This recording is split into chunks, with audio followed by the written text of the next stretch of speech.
Okay, बिस्मिल्लाहिर्रहमानिर्रहीम। This is our revision lecture जो हमने chapter environmental chemistry 1 the atmosphere को कवर किया इस वीक के अंदर। उसे हम पूरा तमाम topic including the layers of the atmosphere, pollutants, the greenhouse effect, acid rain and ozone depletion, इन 5 टॉपिक्स को हम 5 डेज के अंदर हमने कवर किया, 4 डेज के अंदर। Now we are going to revise them. So just starting from the basic introduction of the environmental chemistry 1, which is the atmosphere। जो हमारी प्लैनेट है अर्थ, उसके पास 4 नेचुरल सिस्टम्स हैं: the lithosphere, hydrosphere, atmosphere and the biosphere. Out of these 4 natural systems, we are focusing on the atmosphere right now. The knowledge and the understanding of these system is necessary because हम रह रहे हैं इस जमीन पर।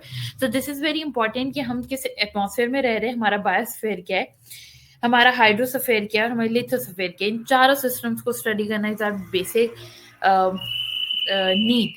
So the study of the composition of atmosphere provides us knowledge about the significance of the gases present in the atmosphere. Atmosphere divided into the 4 regions, and each region has their natural characteristics. But human activities are disturbing the natural system. Because of these activities, our environment is gradually changing. हम अपना human activities की वजह से, including industries, including our other works, हमारा अपना environment, हमारा अपना atmosphere, हमारी अपनी surroundings जो है वो disturb हो रही हैं। A lot of efforts are being made worldwide to control the negative effects of the pollution. और इन सब में से एक जो negative effect है, that is the pollution. और वो जो पोल्यूशन का फैक्टर है उसे कंट्रोल करने के लिए overall all countries they are focusing on just one thing, how to reduce the pollution and how to save the ozone layer. So composition of atmosphere involves the different gases around the earth. It extends continuously from the earth's surface outwards without any boundary.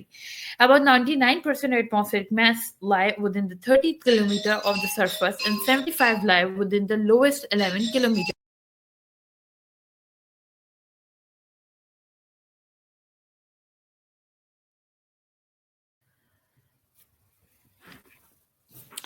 जो 99% है हमारे atmospheric mess का, वो लाया करता है 38 kilometre of the surface में, 75% लाया करता है लोवेस्ट 11 किलोमीटर के अंदर। जो कॉम्पोजिशन हमारे ड्राई एयर की, उसके अंदर नाइट्रोजन है which is 78%, oxygen 20%, organ 0.93%, carbon dioxide 0.03%।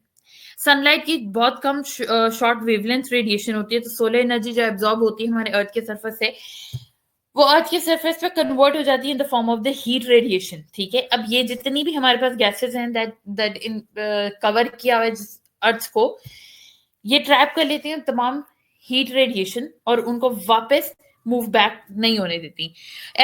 तकरीबन एवरेज पे 32% रिफ्लेक्शन होती है लाइट की, 6% बीइंग रिफ्लेक्टेड जो अर्थ सरफेस से, 26% being reflected back into the space because of the clouds and the gases and the dust particle that are present in our environment. The remaining 50% reaches up to the earth and is absorbed by it. This energy is radiated as the heat energy of the longer wavelength absorbed by the water vapors and the carbon dioxide in the atmosphere.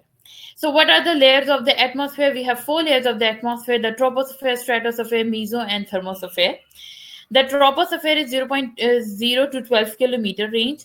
The stratosphere is 12 to 50 kilometer range. Mesosphere is 50 to 85 kilometer range.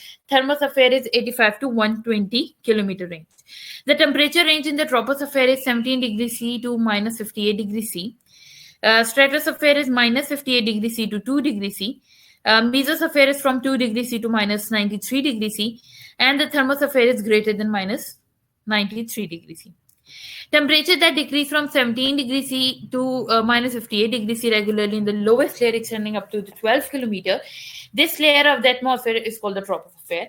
Above this layer, is layer से ऊपर lies the stratosphere that extend into the 50 kilometer. In this layer, temperature rises up to 2%. Beyond the stratosphere lies the mesosphere covering up 85 kilometer. In this region, again, the temperature decreased down to minus 93 degrees C. Beyond 85 kilometer lies the thermosphere, in which temperature goes on increasing upward. Troposphere major constituent है troposphere का nitrogen and oxygen, 2 gases हैं जो comprise करते हैं almost 99% volume of the earth atmosphere. जो concentration है carbon dioxide के water vapour की तकरीबन 0 के करीब है, और ये बहुत इंपॉर्टेंट रोल प्ले करती हैं टेम्परेचर एटमॉस्फेयर को मेंटेन करने में। ये दोनों गैसेस अलाउ करती हैं विजिबल लाइट को कि ये पास करें थ्रू या एब्जॉर्ब हो infrared radiation emitted by earth surface. These gases absorb much of the outgoing radiations and warm the atmosphere.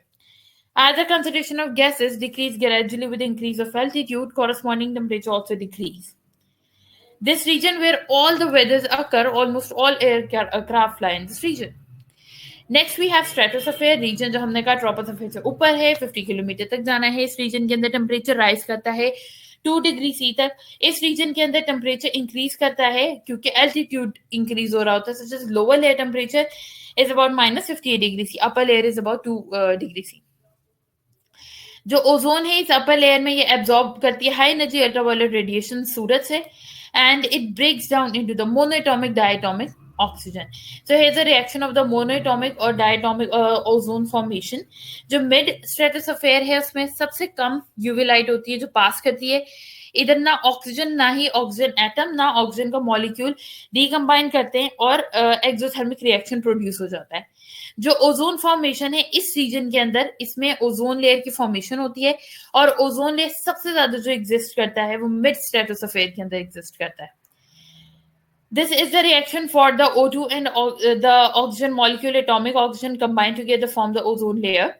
जो लोअर स्ट्रेटोस्फीयर है ये रिसीव करती है बहुत कम यूवी रेडिएशन और monoatomic oxygen is not found here, ozone is not form here, क्योंकि इसके अंदर ना यूवी रेडिएशन है कि वो ब्रेक कर सके, ना इतनी एनर्जी है कि वो दोबारा से रिकम्बाइन कर सके. तो जो लोअर स्ट्रेटोस्फीयर है उसके अंदर ना ओजोन ब्रेक हो रहा होता है कि वो O2 में कन्वर्ट हो और ना ही इतना एक्सोथर्मिक रिएक्शन होता है कि O2 ऑक्सीजन के साथ कंबाइन करके वापस से ओजोन की फॉर्मेशन कर दे.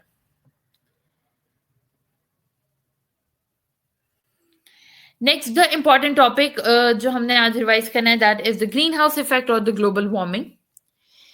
जो कार्बन डाइऑक्साइड है ये बनाती है layer around the earth like an envelope. It allows the heat rays of the sun to pass through it and reach up to the earth. ये भी हमने इसको स्टडी किया in the layers of the atmosphere. ये जो raise हैं ये reflect होती हैं वापस अर्थ की सरफेस से और अपर एटमॉस्फेयर के अंदर एंटर होती हैं. नॉर्मल कंडीशंस के अंदर जो कार्बन डाइऑक्साइड की लेयर है वो रिटेन रखती है इनफ हीट कि एटमॉस्फेयर हमारा वार्म रहे.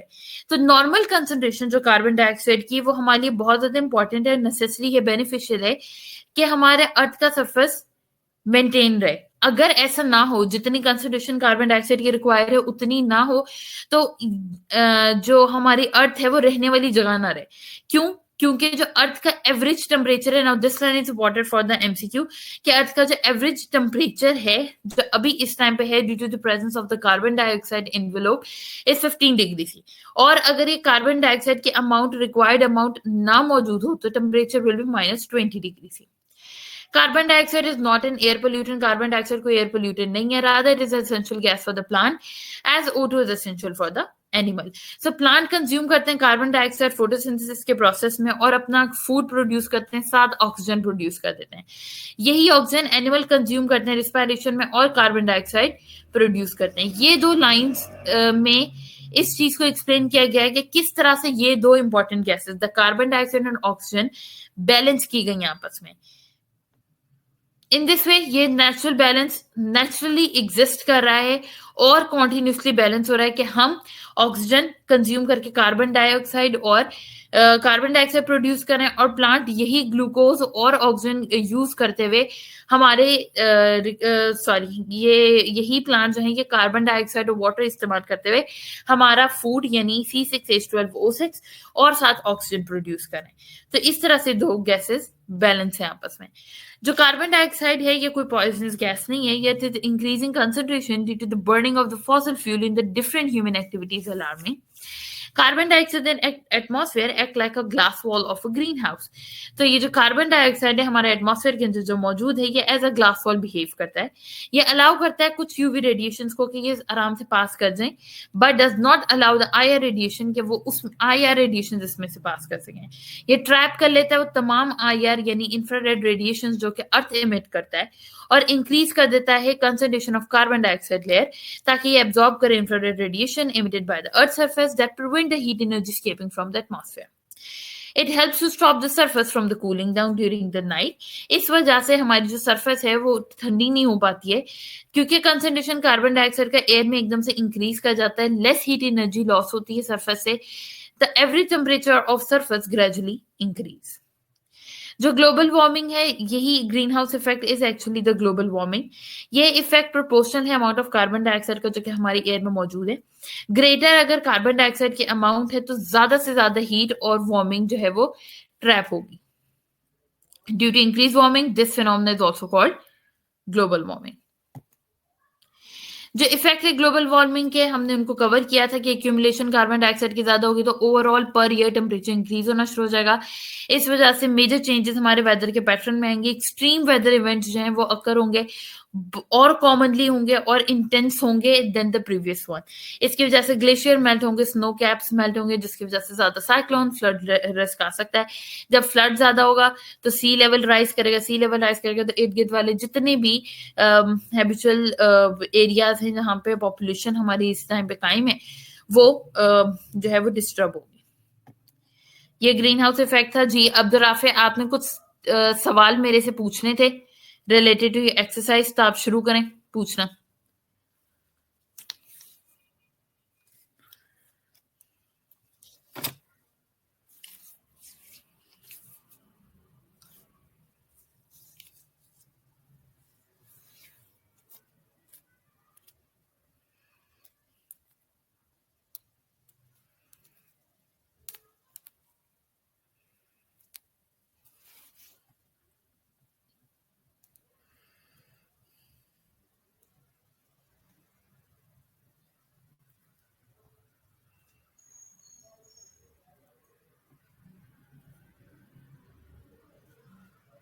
एक एक क्वेश्चन करके पूछते जाएं।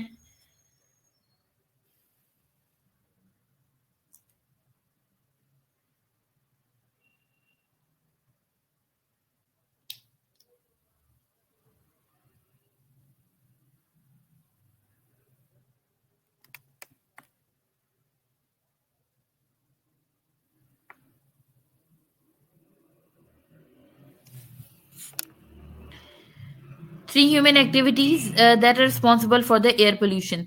वो तीन ह्यूमन एक्टिविटीज जो कि रिस्पॉन्सिबल हैं एयर पोल्यूशन के लिए।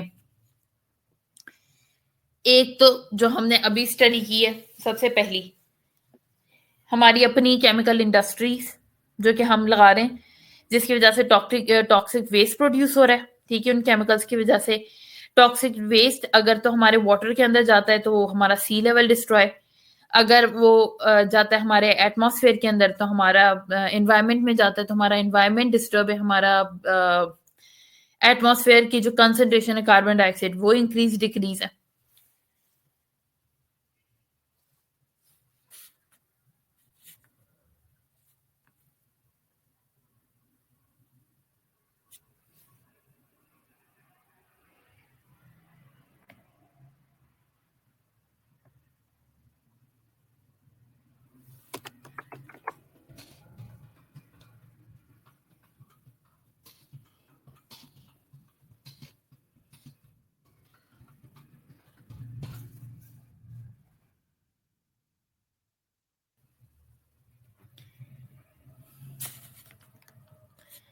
तीन लिखनी है ना आपने, तो क्या मैं आपको व्हाइट बोर्ड पे तीनों जरा लिख के देती हूँ।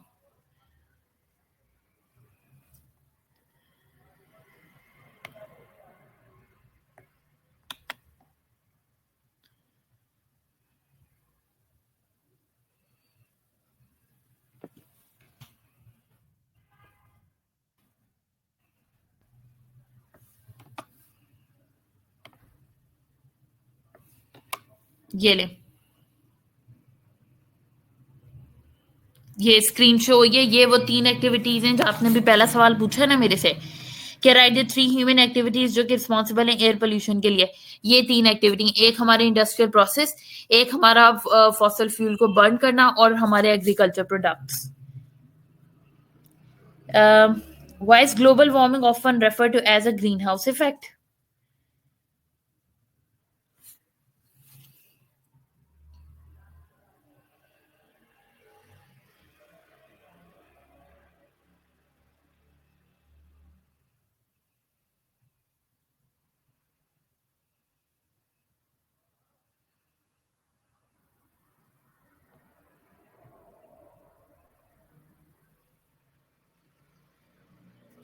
पहले कॉमन वर्ड्स में समझा देती हूँ। देखें, ग्रीन हाउस इफेक्ट है क्या?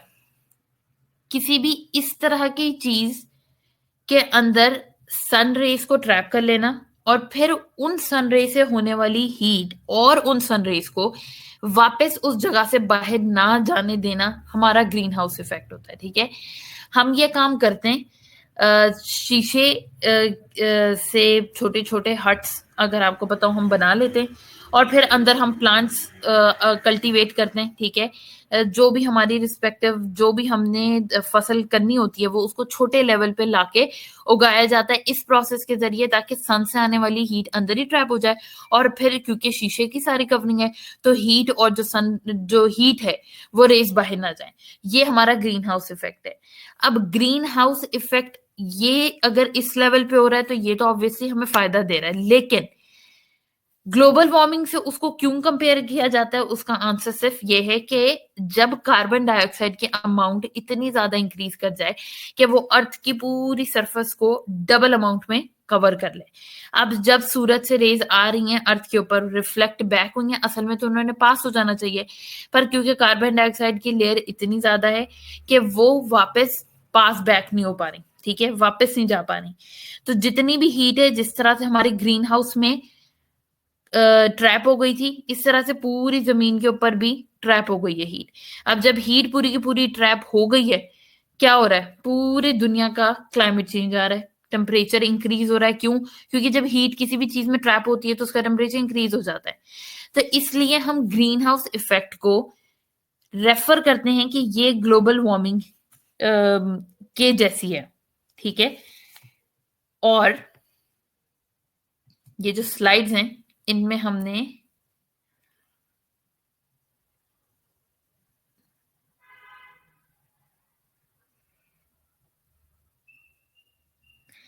ये देखें, as a concentration of carbon dioxide, ये इस लाइन से, क्योंकि कंसेंट्रेशन कार्बन डाइऑक्साइड की एयर के अंदर इंक्रीज होती है, लेस हीट एनर्जी लॉस होती है सरफेस ऑफ द अर्थ से, देयरफॉर जो एवरेज टेम्परेचर है सरफेस का वो ग्रेजुअली इंक्रीज कर जाता है। इसे हम ग्रीन हाउस इफेक्ट कहते हैं और ये इफेक्ट प्रोपोर्शनल होता है कार्बन डाइऑक्साइड के अमाउंट में, एयर में जो कार्बन डाइऑक्साइड की अमाउंट है उसके बराबर होता है। अगर तो कार्बन डाइऑक्साइड की अमाउंट बहुत ज्यादा हो तो हीट बहुत ज्यादा ट्रैप होती है और वार्मिंग हो जाती है, और क्योंकि वार्मिंग की वजह से वार्मिंग इंक्रीज हो रही है तो इस फिनोमेना को ही ग्लोबल वार्मिंग का नाम भी दिया जाता है। ये यहां से शुरू करके स्लाइड नंबर 8 के इस पॉइंट से शुरू करके स्लाइड नंबर 9 के इस पॉइंट तक इस सवाल का जवाब दिया गया है। जी अब्दुल राफे, क्लियर हुआ?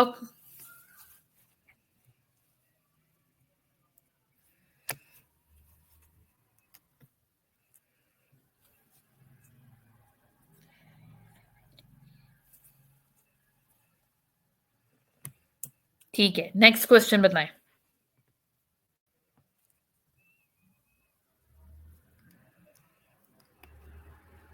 No more questions, okay. जो फर्स्ट वाला क्वेश्चन है उसके पॉइंट्स कर लिए आपने नोट? ये 3 पॉइंट्स हैं।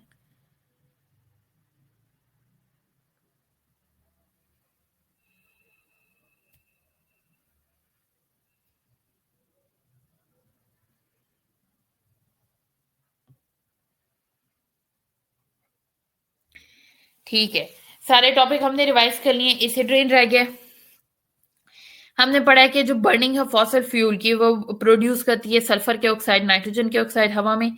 जो रेन वाटर वो कन्वर्ट कर देती है हमारे SO2 को H2SO4 में और NOx को यानी NO2 को HNO2 में, NO3 को HNO3 में। जो नॉर्मल रेन वाटर है ये वीकली एसिडिक है क्योंकि ये कंसिस्ट करता है हमारे कार्बन डाइऑक्साइड पे। इसकी pH 5.6 से 6 होती है, लेकिन रेन वाटर डिसॉल्व होने पे एयर पोल्यूटेंट के साथ मिलके एसिडिक नेचर का हो जाता है। इसकी pH रिड्यूस हो जाती है 4 तक। एसिड रेन जो है वो फॉर्म होता है डिसॉल्विंग एसिडिक एयर पोल्यूटेंट जैसे कि sulphur dioxide, nitrogen dioxide by the rain water. These acid dissolve in rain water और ये डैमेज करती हैं हमारी अपनी सॉइल को, एनिमल्स को, प्लांट्स को, एक्वेटिक लाइफ को। जो इफेक्ट हैं, कॉमन इफेक्ट हैं रेन वाटर के, वो ये हैं कि एसिड रेन सॉइल या रॉक्स पे जब वो लीच करता है यानी एब्जॉर्ब होता है हैवी मेटल्स के साथ, एल्युमिनियम हो गया, मरकरी हो गया, प्लम्बम हो गया, लेड हो गया, क्रोमियम हो गया, विद इट, और ये डिस्चार्ज कर देता है इन मेटल्स को हमारे अपने रिवर्स और लेक्स में। वही पानी हम कंज्यूम करते हैं। अगर हमारे बॉडी में इन हैवी मेटल्स का लेवल बहुत ज्यादा इंक्रीज कर जाए तो उसकी वजह से हमारी इक्वेटिक हमारी अपनी जो हेल्थ है वो भी डिस्टर्ब होती है। अगर इक्वेटिक लाइफ यानी फिश के अंदर हो जाए तो उनके गिल्स सफोकेट हो जाते हैं, जिसकी वजह से सांस नहीं ले पाती और डेथ कॉज हो जाती है। एसिड रेन अटैक करता है हमारे कैल्शियम कार्बोनेट को जो प्रेजेंट होते हैं हमारे मार्बल में, लाइमस्टोन में, बिल्डिंग्स में, मॉन्यूमेंट्स में। ये बिल्डिंग्स गेटिंग डल और इरोड हो जाती हैं डे बाय डे, जिसकी वजह से हमारी बिल्डिंग्स भी जो है वो डी नेचर हो रही है। जो एसिड रेन है ये इंक्रीज कर देता है सॉइल की एसिडिटी। बहुत सारी ऐसी क्रॉप्स हैं जो अल्कलीन नेचर के ऊपर यानी बेसिक नेचर पे ही सर्वाइव कर सकती हैं। तो अगर हमारे जो एसिडिक नेचर की सॉइल प्रेजेंट है तो वहां पे फिर प्रॉपर फसल भी ग्रो नहीं करती है। एसिड रेन डायरेक्टली हमारे लीव्स को, हमारे ट्री को, प्लांट्स को, हर चीज को डिस्टर्ब करता है। ये डिपेंड करता है कि कितनी ज्यादा डैमेज की सिवियरिटी है। प्लांट ग्रोथ को जो है वो हैम्पर्ड भी किया जा सकता है। प्लांट जो है वो कैपेबल होते हैं कि वो रेजिस्ट करते हैं कोल्ड और डिजीज को, और ये यही दो चीजें रिड्यूस कर देता है और प्लांट को फोर्स करता है कि वो डेथ की तरफ चले जाए। ये एसिड रेन और इसके इफेक्ट्स से कल हमने ओजोन डिप्लीशन इसके इफेक्ट्स पढ़े थे। बेटे किसी भी किस्म का कोई सवाल इन 5 टॉपिक्स में से, introduction, layer of atmosphere, pollutants, global warming, greenhouse effect, acid rain and its effect, and ozone depletion and its effect, in 5 main topics के अंदर से किसी भी किस्म का कोई सवाल?